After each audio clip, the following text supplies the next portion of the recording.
Disclaimer: this content is intended for mature audiences only. Viewer discretion is advised. My name is Claire. I'm 34. And before I tell you what I did, what I chose, I need you to understand that I was not always this version of myself. For the longest time, I believed love was supposed to feel like coming home. And for a while, with Adam, it did. When we were in our 20s, everything felt so alive. We'd fall asleep tangled together, legs wrapped, his hand resting low on my stomach like he was anchoring me in place.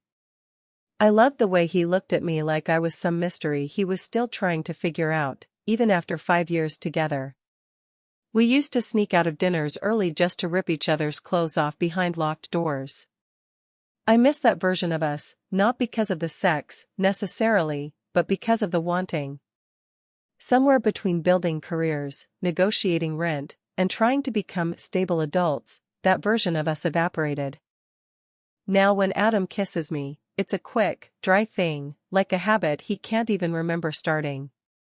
I press my mouth to his and wait for it to mean something, but all I get is the ghost of a connection we used to share. Our cuddles at night feel like obligation. He reaches for me, and instead of warmth, I feel the weight of expectation. His hand on my back, guiding me into his chest, feels more like a gesture of ownership than intimacy. I used to love how he'd wrap his arms around me in the kitchen while I cooked, whispering some stupid inside joke in my ear that made me laugh with my whole body. Now, when he does it, there's a performative quality to it, like he's remembering a thing he once read about what good husbands do. I still laugh, but it's tight. Controlled. Polite. It's not like he's cruel. He's not. He still texts to ask if I've eaten lunch. He still fixes the leaky faucet without being asked. He still folds my laundry neatly even though he hates the way I ball up my socks. But somewhere between all the niceties, I stopped feeling like someone he sees. And worse, I started to disappear from myself. I don't know when I stopped wanting to be touched, not because I didn't crave it, but because I couldn't bear the hollowness that came after. I'd lie there and let him move on top of me, eyes closed, biting my lip to stay in it, and all the while feeling like I was being watched by a former version of myself, one who would have screamed, "What are you doing here if you're not really here at all?" There's a kind of grief that comes with still being loved, but not desired. And I didn't know how to name it. One morning last November, I was standing in front of the mirror putting on mascara before work. Adam walked in and gave me a quick slap on the butt, the way he always had, and said, "You look good, babe," while brushing his teeth. I smiled automatically, but when he left the room, I just stared at myself in the mirror. I didn't feel good. I felt erased. Like I'd been slowly fading into the background of my own life. The woman in the mirror looked tired in a way that had nothing to do with sleep. And in that moment, with mascara wand frozen midair, I realized something had shifted. It wasn't dramatic. It wasn't a fight or a betrayal or some explosive truth. It was a slow, steady erosion, like waves brushing up against a rock for years until it loses its shape. That was the first time I thought, I'm not sure I can do this forever. And the second time? Well, that came with a name. And a moment. And a touch that made me feel like I still existed. Adam's a nurse. An ER nurse, to be exact, the kind of person who runs into chaos while everyone else backs away. It's one of the things I admired most about him when we met. He was steady under pressure, patient with pain, and had that natural magnetism of someone who could make you feel safe even when everything around you was on fire. But lately, that steadiness has turned into something else, something heavy. Like he's always on, even at home, managing me like another shift he needs to get through. It's Friday night and I'm sitting at the kitchen table, trying to get through the monthly budget. I've got 2 tabs open on my laptop and a half-finished glass of Cabernet that tastes too bitter for the mood I'm in. Adam comes in behind me, places his hands on my shoulders, and starts rubbing in those slow, deliberate circles he thinks I like. "You okay?" babe?" he asks. "I'm fine," I say, staring at the Excel sheet. I don't shrug him off, but I don't melt into his touch either. He leans down and kisses the side of my neck. "Come on. You've been at this for an hour. Come to bed. I'll help you forget about the bills." I close the laptop a little too hard. "I can't just forget about the bills, Adam. That's kind of the point." He sighs. "Okay. But you've been distant all week." "I'm trying here." "I know. And I do." I know he's trying, but I also know he's trying in his language, not mine. For Adam, love is action. It's sex, back rubs, emptying the dishwasher, surprise grocery runs when I forget to restock the oat milk. For me, lately, love has started to mean sitting down and asking how I am, and listening even if the answer is messy. But that's not what we do. Not anymore. When I try to talk to him, really talk, he gets this glazed look. Like I'm speaking a language he doesn't know how to interpret. It's not malicious, it's just lost. Like the kind of emotional weight I carry isn't something he knows how to lift. Later that night, we lie side by side in bed. He inches closer to me, slides his hand up my thigh. I know what he's asking without words. And I want it. But my body tenses. I hesitate a beat too long. He pulls his hand back. I turn to face him. "Adam, do you ever feel like we're not talking anymore? Like, not really?" He blinks. "What do you mean?" "We talk all the time." "Yeah, about groceries. Your night shifts. Whether we remembered to pay the water bill. But not about us." He shifts onto his back. "Is this about the sex thing again?" "Claire, I touch you. I kiss you. I try." "I know you do," I whisper, instantly regretting bringing it up. There's a long silence. The kind that feels like a chasm, not just a pause. "I feel like I'm always wrong with you lately," he finally says. "Like whatever I do, it's not enough." And that kills me. I roll over, curling into myself. I don't tell him that what hurts more is feeling like I'm the one who's become too much. Too needy. Too sensitive. Too not okay. We sleep with a few inches of space between us, not quite enough to notice if you're not paying attention, but more than there used to be. I lie awake staring at the ceiling, wondering how many little misunderstandings it takes to undo years of love. The next morning, I find a sticky note on the fridge. It's in his handwriting, "Made you coffee. I'll see you after the double shift. Love you." And somehow, it breaks me more than if he'd said nothing at all. Because I know he means it. I just don't know if he means me the way I still need him to. Sunday morning starts like it always does. Adam's off his shift, finally home after 2 long nights, and he's trying, really trying, to be present. He makes us omelets, even adds the smoked paprika I like, and plays that stupid playlist of 90s love songs that always used to make me roll my eyes and smile at the same time. We sit on the couch with our plates balanced on our knees, and I can feel him watching me. Waiting for me to soften. To meet him halfway. "So," he says, nudging his socked foot against mine. "I was thinking we could go upstate next weekend. Just us. No work, no responsibilities." I glance up. "Yeah? I found this little Airbnb by a lake. Private hot tub. Fireplace. Could be nice." "That sounds good," I say, trying to sound more enthusiastic than I feel. He sets his plate down and shifts closer, his arm sliding around my shoulders. "Maybe we can reconnect a bit," he adds, voice low and hopeful. And I freeze, not obviously, not in a dramatic way. But just enough. Just enough that I feel it and, I'm pretty sure, so does he. He kisses my temple and lets his lips linger there a beat too long. I know this is the part where I'm supposed to lean into him, turn toward his chest, let his warmth pull me in. But I sit rigid. My fingers tighten around the edge of my plate like I need to anchor myself to something solid.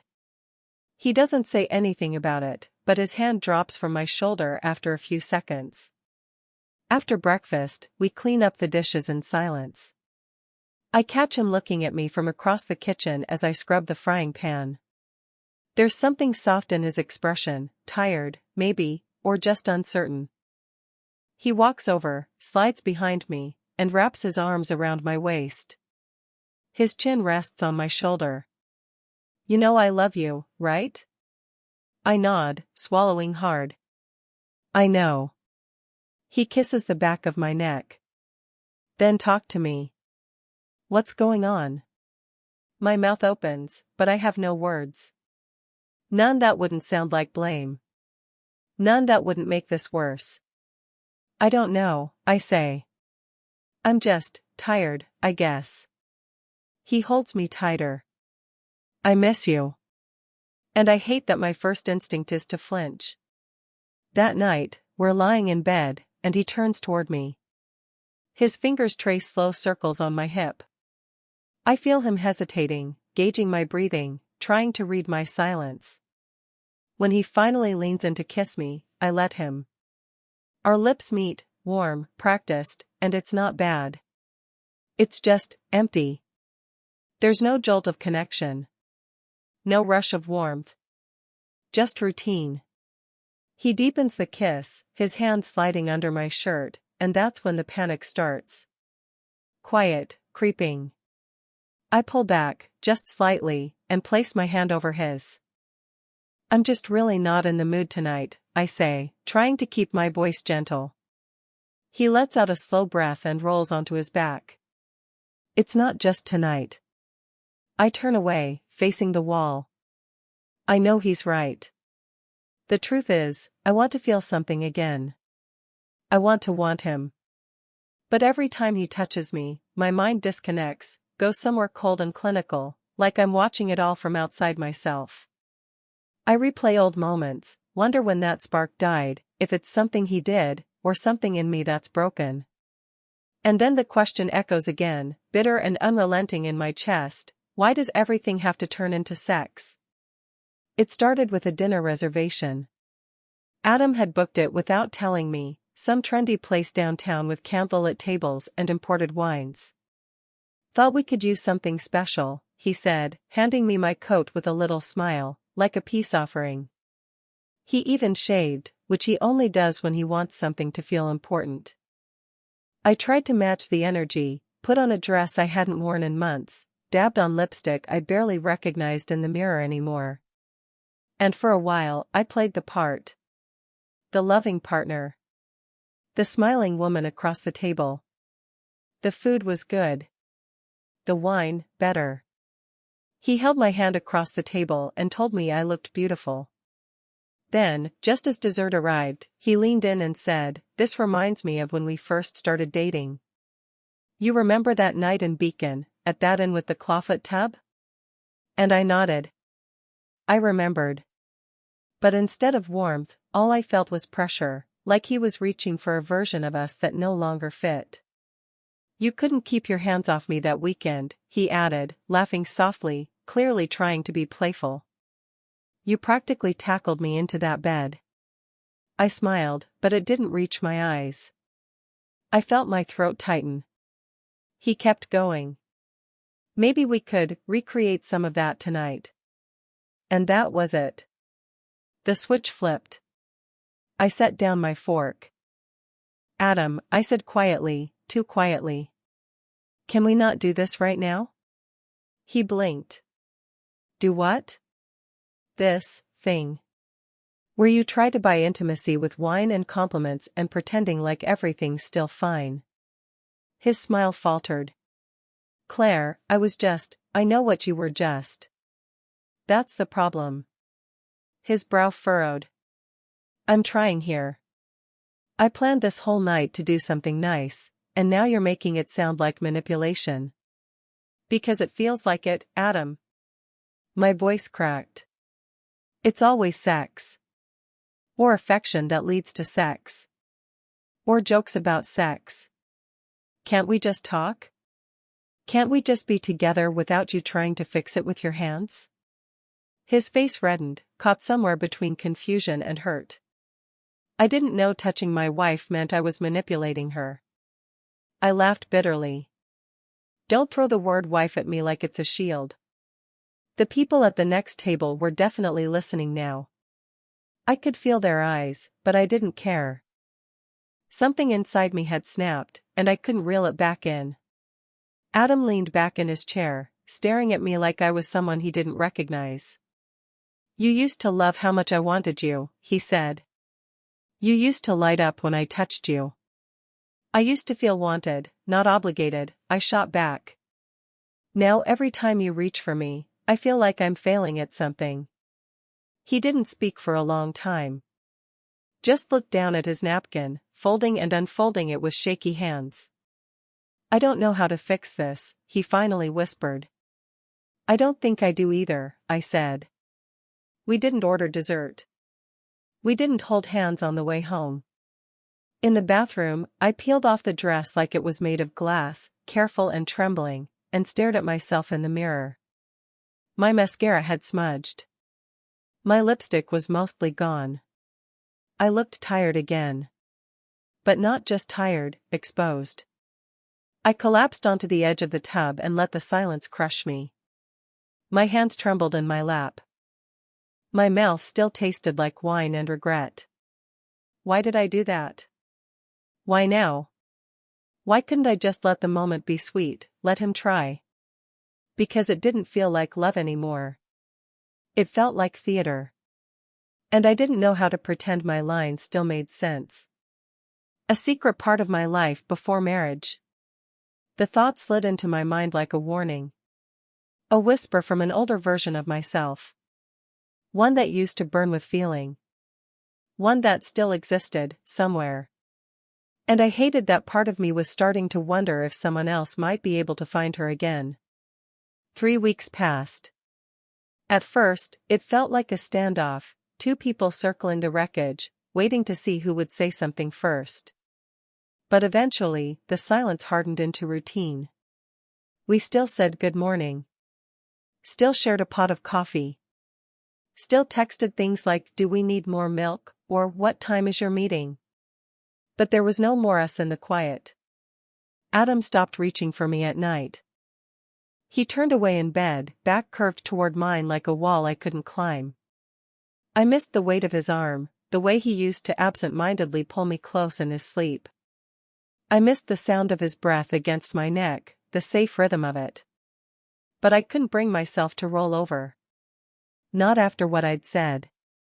Not after the look on his face at that restaurant, like I'd broken something he wasn't sure could be repaired. He started working more. Picked up extra shifts. Came home smelling like antiseptic and exhaustion, sometimes not even taking off his shoes before falling asleep on the couch. And when he did talk, he was careful, like every word was a potential landmine. How was your day? Delivered with professional distance. Did you eat? Like he was checking vitals. One night, I came out of the bathroom and saw him sitting at the kitchen table in the dark, a beer in one hand, the other rubbing his temples. I stood there watching him for a long moment, unnoticed. He looked tired. Really tired. Not just from the hospital or the long shifts, but from me. From trying. From failing. And for the first time in weeks, I saw his pain without the filter of my own frustration. He wasn't a villain. He never had been. He was just a man who didn't know how to reach me anymore. And maybe, in my silence, I'd been doing the same thing to him, letting him drift further and further away without anchoring him back. I sat down across from him. He looked up, startled. I saw you falling asleep on the couch last night, I said. You didn't even hear me come in. He gave a soft shrug. Long day. You've been having a lot of those. Yeah. There was a long pause. "I miss you," I said quietly, unsure if I even had the right to. He let out a breath, not angry, just tired. "I don't know how to be around you lately. I feel like I'm walking on eggshells, Claire. I don't know what you need." I swallowed. "I don't either." He nodded. "That's the scariest part." I looked down at my hands. They felt foreign on the table in front of me, stiff, uncertain. I think I thought that if I pulled away enough, you'd notice. You'd ask what was wrong in the exact right way, and I'd finally be able to explain it. But that's not fair to you. Adam didn't speak for a long time. Then he said, quietly, "I've been trying to love you the only way I know how. I didn't realize it was hurting you." "It wasn't hurting," I said. "It was just hollow." The silence settled again. That night, we didn't touch. But we didn't turn away either. We just lay side by side, not healed, not whole, but not entirely gone. And as I stared at the ceiling in the dark, I asked myself, do I want to keep building a bridge back to this man, or do I want to let this version of us end?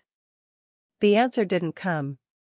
But for the first time, I realized I had to choose, before someone else made the choice for me. A week after that conversation at the kitchen table, I found Adam asleep on the couch again. His head was tilted uncomfortably against the armrest, mouth slightly open, one hand still holding the TV remote like he'd meant to change the channel and never got around to it. A blanket was barely covering him, half on the floor, half bunched at his feet. Something about it felt so small. So tender. And sad. I stood there in the dark, just watching him. I used to know every sound of this man, the way he laughed at late-night comedies, the way he muttered when reading the news, the little grunt he made when stretching. I used to love him in all his quiet ways. But now, I just felt distant. Like we were roommates living inside the ghost of a marriage. I knelt beside him and gently draped the blanket over his chest. He stirred, eyes fluttering open. "Claire?" "Shoo," I said. "Go back to sleep." He blinked at me, like he wasn't sure if I was real. "Are you okay?" The question hit harder than it should have. I nodded. "Yeah. Just couldn't sleep." He reached out, groggy, and touched my hand. Just his fingers brushing mine. "Thanks," he whispered. I should have stayed there, let the moment stretch into something. But I didn't. I kissed his forehead, soft, almost maternal, and got up without saying anything else. In the bedroom, I sat on the edge of the bed and stared out the window at the empty street. That night, I dreamed of the version of us that used to make sense, that version that shared hotel bathtubs and rainy Sunday mornings and inside jokes we didn't have to explain. But the next morning, that version felt farther than ever. Adam didn't bring up the kiss on the forehead. I didn't bring up the couch. And a week after that, he asked if I wanted to try couples therapy. The question came with a hopeful smile. A tired one. I opened my mouth. Paused. Closed it. Then said, "I think we're too late." He didn't argue. Didn't beg. Just nodded. There wasn't rage. No final blow-up. Just a deep, shared knowing, something between us had unraveled too quietly to ever be tied back together. We hugged the night he moved into the guest room, long, silent, arms around each other like the shell of what we used to be. I rested my head against his chest one last time and whispered, "I'm sorry." His breath caught. Me too. And in that moment, we weren't enemies. We were just two people who had loved each other, deeply, imperfectly, and missed the exit where they might have turned back. Claire's final monologue, I guess I should have told this story sooner. Not for him. Not even for me, really. But for the part of me I locked away so tightly, I almost forgot she ever existed. You know, when I first met Adam, I thought love would be the thing that saved me from myself. From the messiness. The overthinking. The fear. He was solid, steady in a way I wasn't, and when he wrapped his arms around me, the world felt like something I could handle. And in the beginning, that was enough. But no one warns you how quiet the disconnection can be. How it starts with missed glances and turns into missed years. How someone can touch your body every night and still never see you. Not really. I used to think that if someone desired you, it meant they understood you. That sex was proof of closeness. But over time, I realized, I could be touched and still feel miles away. I could be kissed and still feel cold. And I blamed myself. For months, I thought I was broken. Why couldn't I just want what he wanted? Why did every touch feel like an obligation? Why did I flinch at love that was supposed to feel good? But what I've come to understand is, physical closeness without emotional safety doesn't feel like love. It feels like performance. And eventually, I forgot how to perform. I don't hate Adam. He's not the villain in this story. He tried, in his way. He brought me flowers. Planned weekends. Told me I was beautiful even when I didn't believe him. But what I needed wasn't more effort. It was more truth. I needed him to ask what I was scared of. I needed to tell him that I didn't recognize myself anymore. That I missed who I was before I became someone's wife. But by the time we both started asking the right questions, we were already too far gone. I think a part of me knew, the moment I kissed his forehead instead of his lips. The moment I walked away from the couch instead of staying beside him. That night, I started to realize that loving someone doesn't always mean staying. Sometimes, it means honoring the version of you that's been suffocating just to keep the peace. After he moved out of the bedroom, things didn't explode. They just settled. Like ashes. We still shared groceries, still talked about bills.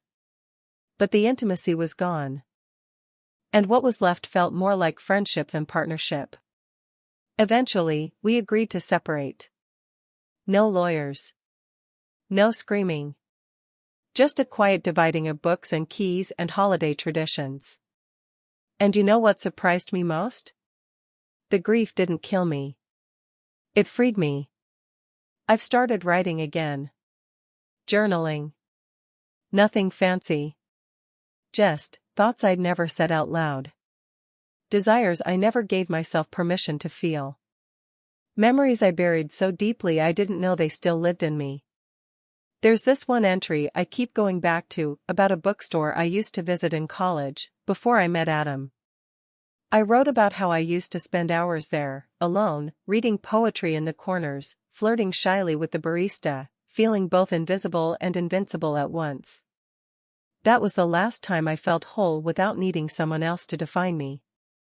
And maybe that's the lesson I never wanted to learn, that being loved isn't the same as being seen. And being wanted isn't the same as being understood. So, to anyone listening, especially the women who feel like they're slowly disappearing in the arms of someone who used to make them feel alive, I want to say this: you're not crazy. You're not broken. And you're not selfish for wanting more. Desire doesn't die. It waits. For honesty. For safety. For home, not in someone else, but in yourself. I used to think I had to choose between loyalty and longing. Now, I know better. I choose truth. Even if it hurts. Especially if it hurts. Because that's the only way back to myself. 1.